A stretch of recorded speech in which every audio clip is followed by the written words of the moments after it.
नमस्कार, संसद टेलीविजन में आपका स्वागत है। मैं हूं अखिलेश सुमन और आप देख रहे हैं स्पेशल रिपोर्ट। स्पेशल रिपोर्ट के इस अंक में हम आपको दिखा रहे हैं 2022 में प्रधानमंत्री नरेंद्र मोदी की पहली विदेश यात्रा के बारे में।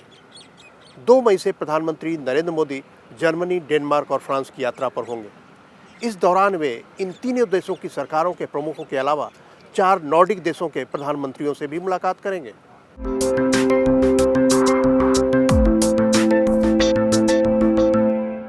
प्रधानमंत्री नरेंद्र मोदी की जर्मनी, डेनमार्क और फ्रांस यात्रा ऐसे समय में हो रही है जब रूस यूक्रेन युद्ध के मामले में ये यूरोपीय देश एक खास राय बनाए हुए हैं। लेकिन इस युद्ध के परिणामों से अपनी अपनी अर्थव्यवस्था के बारे में भी वे चिंतित हैं। तो राजनीतिक और आर्थिक दोनों रूप से प्रधानमंत्री नरेंद्र मोदी की यात्रा काफ़ी रोचक और महत्वपूर्ण है। तो आइए देखते हैं क्या कुछ संभव है इस यात्रा के दौरान। 2 मई 2022 को प्रधानमंत्री नरेंद्र मोदी जर्मनी की राजधानी बर्लिन में रहेंगे। वहां वे जर्मनी के नवनिर्वाचित चांसलर ओलाफ सेल्ज के साथ शिखर वार्ता करेंगे। भारत और जर्मनी के बीच शिखर वार्ता के अलावा एक इंटर गवर्नमेंटल कंसल्टेशन भी होगा, जिसमें दोनों देशों के उच्च स्तरीय प्रतिनिधिमंडल के सदस्य शामिल होंगे। इसकी सह अध्यक्षता प्रधानमंत्री नरेंद्र मोदी और जर्मन चांसलर करेंगे। जर्मनी के चांसलर ने 8 दिसंबर 2021 में अपना पदभार ग्रहण किया था। I think on Germany, this is the Intergovernmental Commission. We'll look at this is something very unique that we do with Germany with multiple ministers. This is an opportunity that gives a sort of a whole of government interaction with Germany. We're looking forward to that. We have a new chancellor there. This will be the first interaction with him. So that's a very important visit. Germany में जो collision है वो बदल गई है। जो इतने साल एंजेला मर्केल की सरकार थी उसके साथ कई बारी तो ये एसपीडी उसी का भाग थी, जूनियर पार्टनर। लेकिन अब एसपीडी की सरकार है, सीडीयू उसमें नहीं है। तो एसपीडी को भारत के साथ एक नई रिश्ते बनाने पड़ेंगे और वो भी अब 2022 है। ये रिश्ते 2000 से चलते आ रहे हैं, तो 20-22 साल के बाद कुछ री इन्वेंशन तो करना पड़ता है। अब ये देखिए जो नई कोalition है इसमें तो एक एसपीडी है ओलाफ शॉल्स की, दूसरी है ग्रीन पार्टी और तीसरी है फ्री डेमोक्रेट्स।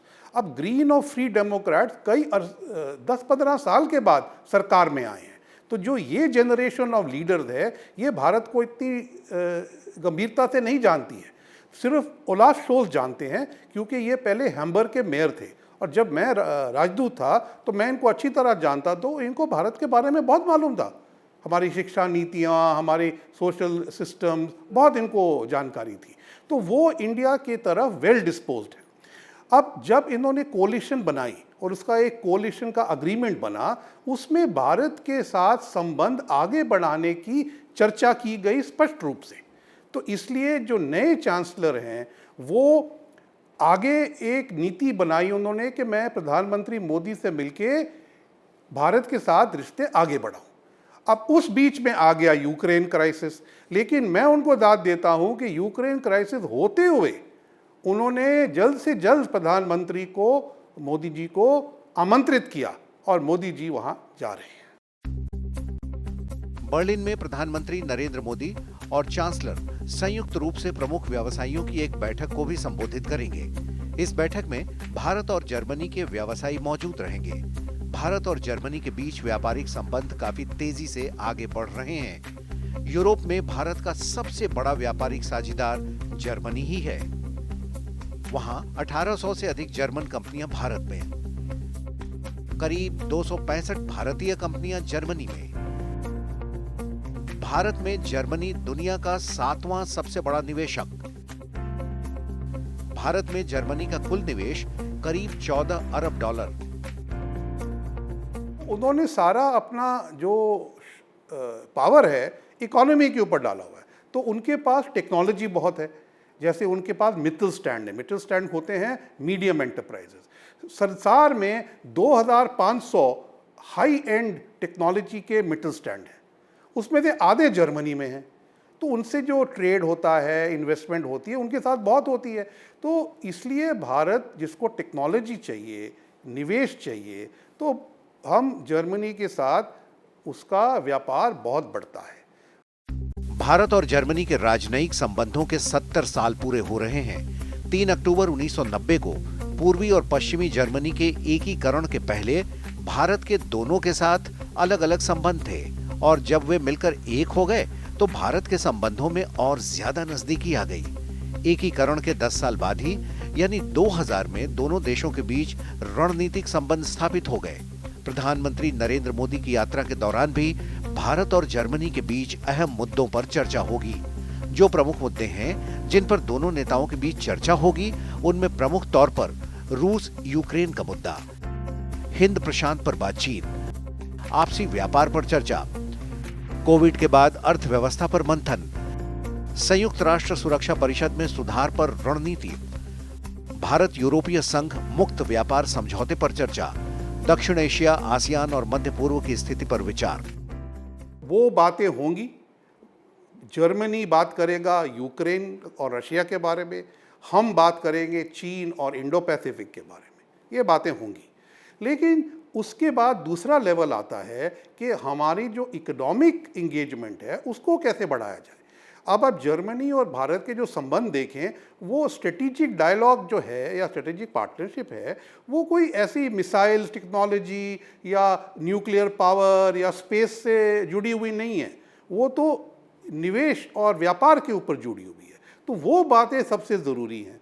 और तीसरी रही बात ग्रीन, क्लाइमेट चेंज और सस्टेनेबिलिटी के ऊपर, इसमें जर्मनी सबसे आगे है और उसने भारत में भी बहुत अपने संबंध इन विषयों पे आगे बढ़ाए हैं। जैसे इंडो जर्मन इन्वायरमेंटल पार्टनरशिप है, इंडो जर्मन एनर्जी पार्टनरशिप है, और उन्होंने भारत में मेट्रो बनवा रहे हैं, कोची में बैटरी ऑपरेटेड फेरीज चलती हैं, और हो सकता है हाई स्पीड रेलवे भी करें, और नमामि गंगे में। तो इनकी जर्मनी का जो हाथ है वो ग्रीन मुद्दों के साथ है। अपनी यात्रा के दौरान प्रधानमंत्री नरेंद्र मोदी जर्मनी में रह रहे भारतीय समुदाय के लोगों को संबोधित करेंगे और कुछ चुनिंदा भारतीय मूल के लोगों से अलग से भी मिलेंगे। जर्मनी में करीब 2 लाख भारतीय हैं। इनमें से अधिकांश तकनीकी, एकेडमिक और व्यावसायिक पेशे से जुड़े हैं और जर्मनी के समाज में उनका सम्मान भी है। भारत के कई स्कूलों में जर्मन भाषा पढ़ाई जाती है और भारत के लोगों के लिए जर्मनी एक अच्छा गंतव्य स्थल बन सकता है। भारत और जर्मनी के बीच जनता के संबंध बढ़ाने के लिए दोनों देशों के बीच में छात्रों का एक्सचेंज कार्यक्रम भी चलाया जाता है। जो पहली मलयालम डिक्शनरी बनी वो एक जर्मन ने यहाँ बनाई थी, अभी वो ट्यूबिंगन में है। और मैक्स मुलर जो इंग्लैंड में रहते थे, उन्होंने संस्कृत वगैरह बहुत पढ़ी। तो उसका हम कोई रेसिप्रोसिटी तो नहीं चाहते हैं ना, लेकिन उन्होंने भारत की संस्कृति यूरोप में बहुत प्रमोट की। लेकिन जर्मनी की ये प्रॉब्लम है कि वो भारत स्टडी ज़रूर कर लेते हैं, आते कम हैं। और उसका सबसे बड़ा उदाहरण तो मैक्स मुलर खुद हैं। उनका नाम तो रोशन है कि भारत को बहुत जानते थे, भारत तो वो एक बार भी नहीं आए। आप एक मशहूर नॉवल था सिद्धार्थ, हरमन हेस्ट ने लिखा था। हरमन हेस्ट भी जर्मन थे, लेकिन हरमन हेस्ट ने भारत के सिद्धार्थ एक नॉवल तो लिख दिया, कई कुछ भारत के बारे में लिखा, भारत एक बारी भी नहीं आए। तो ये जर्मनी में एक खासियत है कि वो पढ़ाई बहुत कर लेते हैं लेकिन आते जाते कम है भारत की तरफ। 21st सेंचुरी में 2015 तक तो भारत के सिर्फ 4000 स्टूडेंट थे जर्मनी में, अब 25,000 है। अब उनकी जो एजुकेशन है वो हमारे बच्चों को भाती है। हमें देखना है कि एक्सपेंशन, डाइवर्सिफिकेशन, डीपनिंग कहाँ हो रही है। और पहले जर्मनी को, जैसे मैंने बताया, मैक्स मुलर और सिद्धार्थ को बहुत इंटरेस्ट था और कई चेयर्स थी यूनिवर्सिटीज़ में जहाँ पर वो संस्कृत वगैरह पढ़ाई जाती थी। अब उनकी फंडिंग बंद हो चुकी है। अब उनको सेल्फ सस्टेनिंग होना चाहिए, उनको इतने स्टूडेंट नहीं मिलते, तो सस्टेनेबिलिटी नहीं है। अब हमें सोचना चाहिए कि हम उस इंटरेस्ट को किस तरह कायम करें, चाहे 1, 2, 3 करके कुछ चेयर्स को ज़्यादा सपोर्ट करें कि हम भी अपनी संस्कृति को वहाँ पर प्रमोट कर सकें। प्रधानमंत्री नरेंद्र मोदी की इस यात्रा के दौरान भारत के लोगों के लिए जर्मनी में काम करने के अवसरों पर भी बातचीत होगी। हाल के दिनों में भारत के लोगों का जर्मनी जाना कम हुआ है। प्रधानमंत्री नरेंद्र मोदी और जर्मन चांसलर इस मामले में आने वाली अड़चनों पर विचार करेंगे। जर्मनी यूरोप की सबसे तेजी से बढ़ती हुई और सबसे बड़ी अर्थव्यवस्था है और जर्मनी के लोगों की भारत में रुचि काफ़ी पुरानी है। अब आधुनिक समय में कैसे जर्मनी को भारतीय लोगों के लिए रोजगार का एक गंतव्य बनाया जाए, यह हमारा एक बड़ा उद्देश्य है। और इसके अलावा एक रणनीतिक उद्देश्य भी है, संयुक्त राष्ट्र सुरक्षा परिषद के सुधार के लिए साथ मिलकर काम करने का। प्रधानमंत्री नरेंद्र मोदी अपनी यात्रा के दूसरे चरण में डेनमार्क की राजधानी कोपेनहेगन में होंगे। वे डेनमार्क के प्रधानमंत्री के निमंत्रण पर वहां जा रहे हैं। भारत और डेनमार्क के बीच ग्रीन स्ट्रैटेजिक पार्टनरशिप है। अपनी तरह की ये खास स्ट्रैटेजिक पार्टनरशिप है जो पूरे विश्व में सिर्फ डेनमार्क के साथ ही है। दोनों प्रधानमंत्रियों के बीच 28 सितंबर 2020 को वर्चुअल शिखर सम्मेलन के दौरान इस पर हस्ताक्षर हुए थे। इसके तहत दोनों देश राजनीतिक सहयोग बढ़ाएंगे, आर्थिक संबंध को प्रगाढ़ बनाएंगे, पर्यावरण रक्षा में सहयोग मजबूत करेंगे, संयुक्त राष्ट्र के सतत विकास लक्ष्य को प्राप्त करेंगे, पेरिस समझौते को लागू करने में मदद करेंगे। ग्रीन स्ट्रेटेजिक पार्टनरशिप जब लास्ट मीटिंग हुई थी, बायलैटरल मीटिंग इंडिया और डेनमार्क के बीच में 2020 में, तो ये ग्रीन स्ट्रेटेजिक पार्टनरशिप उभर के आया। उसमें मुझे याद आ रही है कि प्रधानमंत्री ने बोला था कि Denmark has the skills and India has the scale. तो ये स्किल्स एंड स्केल की एक ये साझेदारी है और ये नया दौर की साझेदारी है जिसमें ग्रीन एम्फेसिस, मतलब कि वातावरण, पानी का समाधान, कार्बन इमिशन के जो रिडक्शंस हैं, ये सब ग्रीन स्ट्रेटेजिक पार्टनरशिप में आ जाती है। कहने का मतलब ये है कि पॉलिटिकल लेवल पे रिलेशनशिप तो रहती है, सिक्योरिटी अंडरस्टैंडिंग भी होती है, लेकिन जो ये नया स्पेस उभर के आ रहा है 21st century, carbon emission reduction, clean technology, renewable energy, ये सब पे काफ़ी अब विचारधाराएं चल रही हैं और हर देश की जो स्ट्रेटेजिक पार्टनरशिप है इन्वायरमेंट से भी जुड़ी हुई अब है। तो हम इसको बोल सकते हैं न्यू एज डिप्लोमेसी, नया दौर का एक डिप्लोमेसी शुरू हो गया है जिस पे इन्वायरमेंट, क्लाइमेट चेंज का एम्फेसिस है। कोपेनहेगन में प्रधानमंत्री नरेंद्र मोदी डेनमार्क की महारानी मार्गरेट II के साथ भी मुलाकात करेंगे। हालांकि ये शिष्टाचार मुलाकात होगी, लेकिन डेनमार्क के साथ संबंधों को मधुर बनाने में इस मुलाकात को अहम माना जा रहा है। डेनमार्क में ब्रिटेन की तरह संवैधानिक राजतंत्र है और सारे राजनीतिक और रणनीतिक निर्णय चुनी हुई सरकार के प्रमुख ही लेते हैं।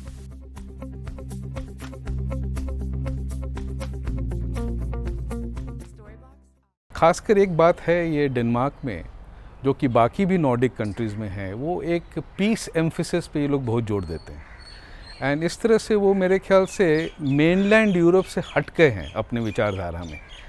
और ये जो एक्सपीरियंस है इनकी peace building, peace resolution, conflict resolution, ये हद तक बहुत देखा जाए आज की दुनिया में जिस तरह से यूक्रेन में क्राइसिस हो रही है और ये सिक्योरिटी इशू की बातचीत तो होगी ही डेनमार्क के साथ। हालांकि डेनमार्क एक नेटो मेंबर भी है नॉर्वे के साथ, लेकिन मेंबरशिप होते हुए भी जो एम्फेसिस है, जो उनकी आइडियल्स है, वैल्यूज़ है, वो है कि पीस की धारा लिया जाए और रेजोल्यूशन पे ज़्यादा फोकस करते हैं। कोपेनहेगन में प्रधानमंत्री Narendra Modi Bharat Denmark business forum की बैठक में भी हिस्सा लेंगे। उनकी योजना वहां रहने वाले भारतीय समुदाय के लोगों को संबोधित करने की है। डेनमार्क में करीब 35,000 भारतीय रहते हैं और ज्यादातर तकनीक और अन्य उच्च स्तर के कामों से जुड़े हुए हैं। डेनमार्क स्वाभाविक रूप से शांतिप्रिय और युद्ध विरोधी देश रहा है और इसलिए रूस यूक्रेन युद्ध को लेकर वहां के लोगों में काफ़ी गुस्सा रहा है। और इसी गुस्से को देखते हुए वहां की सरकार ने रूस के 15 राजनयिकों को निष्कासित कर दिया है। इसलिए प्रधानमंत्री नरेंद्र मोदी को डेनमार्क में रूस यूक्रेन मामले पे काफ़ी सावधानी और काफ़ी गहराई से बातें करनी होगी। लेकिन विशेषज्ञों का कहना है कि डेनमार्क भारत के साथ रिश्ते बनाने में रूस यूक्रेन युद्ध पर भारत के साथ मतभेद को सामने नहीं आने देगा। इसकी वजह भी है, भारत स्थापित लोकतंत्र है, सबसे बड़ा खुला बाजार है और यहाँ व्यवसाय की अपार संभावनाएं हैं। भारत और डेनमार्क के बीच वस्तुओं का कुल व्यापार करीब 145 करोड़ डॉलर का है, जिसमें भारत का निर्यात ज्यादा है। लेकिन सेवाओं में दोनों देशों का व्यापार 2.4 अरब डॉलर का है, जिसमें डेनमार्क का निर्यात ज्यादा है। डेनमार्क की जो एक्सपीरियंस है ऑन क्लीन टेक्नोलॉजी, रिन्यूएबल, खासकर ऑफशोर विंड वो काफ़ी हद तक हमारे लिए ज़रूरत होगी, क्योंकि यदि हम देखें अपना रिन्यूएबल टारगेट्स जो 2030 तक है, जिसमें हम लोग सोच रहे हैं कि करीब करीब 40% जो इलेक्ट्रिसिटी प्रोडक्शन है वो रिन्यूएबल्स के साथ आए, तो उसमें ऑफशोर विंड का कंपोनेंट भी एक इम्पॉर्टेंट कंपोनेंट हो जाएगा। हम लोग तो सोलार एम्फेसिस तो कर ही रहे हैं, लेकिन विंड एम्फेसिस भी एक नया रास्ता दिखाएगा। और मुझे लगता है कि ये जो टेक्नोलॉजी डेनमार्क के साथ है, जो उनकी एक्सपीरियंस है ऑफशोर विंड पे, वो काफ़ी हद तक हम लोग को मदद करेगा रिन्यूएबल टारगेट्स अचीव करने के लिए। भारत और डेनमार्क के संबंध हाल ही में और बेहतर हुए हैं। डेनमार्क से भारत में $1.5 अरब का निवेश हुआ है। कई डेनिश कंपनियों ने मेक इन इंडिया के तहत भारत में अपने कारखाने भी स्थापित किए हैं। 25 भारतीय कंपनियों ने भी डेनमार्क में करीब $45 करोड़ का निवेश किया है। TCS, L&T, इन्फोटेक, इन्फोसिस और ITC इन्फोटेक जैसी भारतीय कंपनियां डेनमार्क में सूचना तकनीक के क्षेत्र में सेवाएं दे रही हैं। इसके अलावा डेनमार्क और भारत के बीच जलवायु परिवर्तन के क्षेत्र में भी सहयोग की संभावनाएं हैं। यदि हम लोग को क्लाइमेट इमिशन को रिड्यूस करना है, जो हम लोग की टारगेट है बाय 2030 हम लोग 32 to 35% कार्बन इमिशन इंटेंसिटी को रिड्यूस करेंगे, तो उस रिडक्शन में क्लीन टेक्नोलॉजी का बहुत इम्पोर्टेंट रोल रहेगा। और क्लीन टेक्नोलॉजी कोई सस्ता चीज़ है नहीं, तो उसके लिए जो इन्वेस्टमेंट आएंगी डेनमार्क से, वो हमारे लिए काफ़ी हद तक साबित करेगा हमारे कार्बन इंटेंसिटी प्रोग्राम को रिड्यूस करने में। डेनमार्क में प्रधानमंत्री नरेंद्र मोदी भारत नॉर्डिक शिखर सम्मेलन में भी शिरकत करेंगे। इसमें डेनमार्क के प्रधानमंत्री के अलावा आइसलैंड के प्रधानमंत्री, नॉर्वे के प्रधानमंत्री, स्वीडन के प्रधानमंत्री और फिनलैंड के प्रधानमंत्री भी हिस्सा लेंगे। विदेश मंत्रालय के मुताबिक भारत नॉर्डिक शिखर सम्मेलन में ये मुद्दे शामिल रहेंगे: कोविड पश्चात आर्थिक पुनर्निर्माण, जलवायु परिवर्तन, नवाचार और तकनीक, वैश्विक सुरक्षा की स्थिति, आर्कटिक में सहयोग। केवल भारत एक ऐसा देश है, कोई और अगर दूसरा देश है वो है अमेरिका, जिसके साथ उनका ऐसा समिट रिलेशन होता है, जो नॉर्डिक और अमेरिका का। और ये 2013 में हुआ था, एक बारी मुलाकात हुई थी जब राष्ट्रपति बराक ओबामा तब थे, वो वहाँ पर गए थे स्टॉकहोम में, और उन्होंने सारे जो 5 नेता थे वहाँ पर आए थे। 2016 में राष्ट्रपति ओबामा ने इन सभी नेताओं को व्हाइट हाउस में इनवाइट किया था, उसके बाद मुलाकात नहीं हुई है। तो भारत ही अब एक ऐसा देश है जो कि नॉर्डिक के साथ ऐसे संबंध हैं, समिट रिलेशनशिप है, और ये दर्शाता है जो दोनों तरफ ये बहुत रुचि है जो हमारे संबंध और गहरे हों। भारत नॉर्डिक शिखर सम्मेलन 17 अप्रैल 2018 को स्टॉकहोम में हुआ था।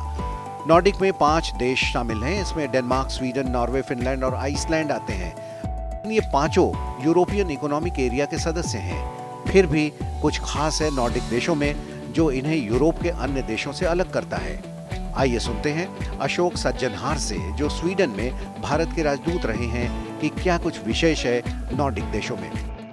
जो इन पास स्वीडन के पास वोल्वो है, SKF है, ग्रिपेन फाइटर एयरक्राफ्ट है, बहुत चीज़ें हैं इन देशों के पास। एक तो बात है जो नॉर्डिक देश छोटे देश हैं, अगर उनकी जनसंख्या के तरीके से देखा जाए तो अगर सभी देशों को मिला लिया जाए तो मैं कहूँगा करीब 27 मिलियन इनकी जनसंख्या है, 2.7 करोड़ उनकी है, और जो उनकी आर्थिक GDP है वो है $1.6 ट्रिलियन।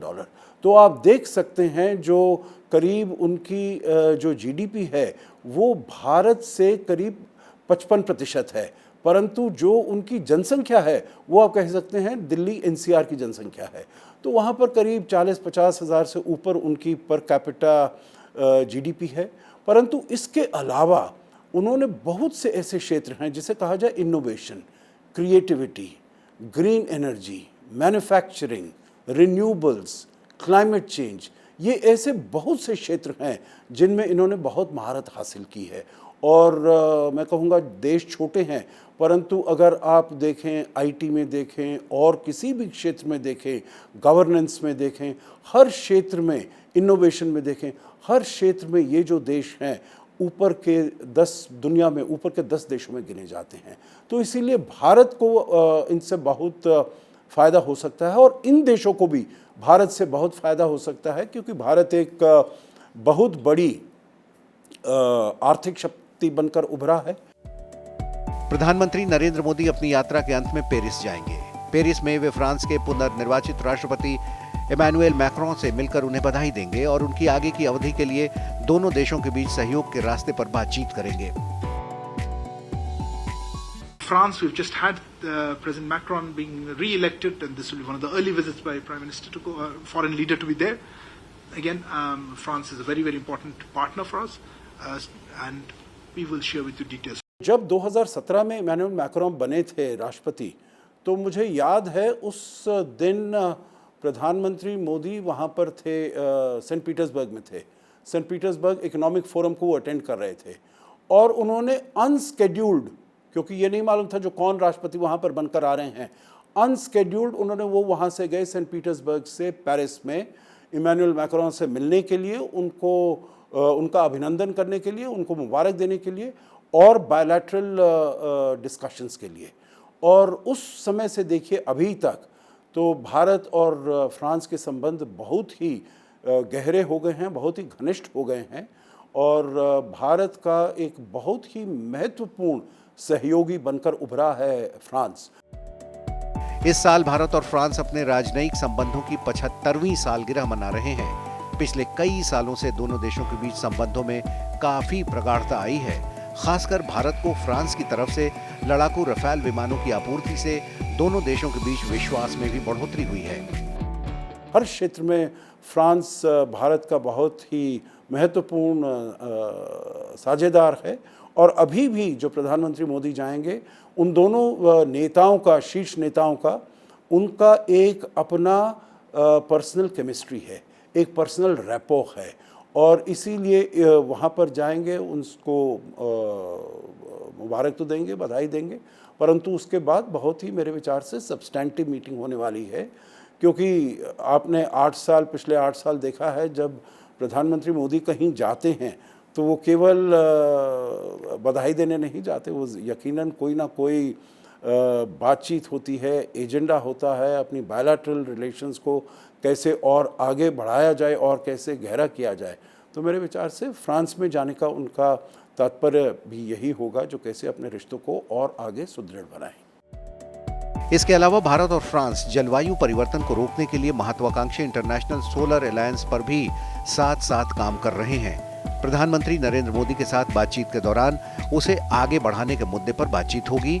इसके अलावा किस तरीके से international solar alliance one sun one world one grid के अहम प्रोजेक्ट को पूरा किया जाएगा, इस पर भी विचार होगा।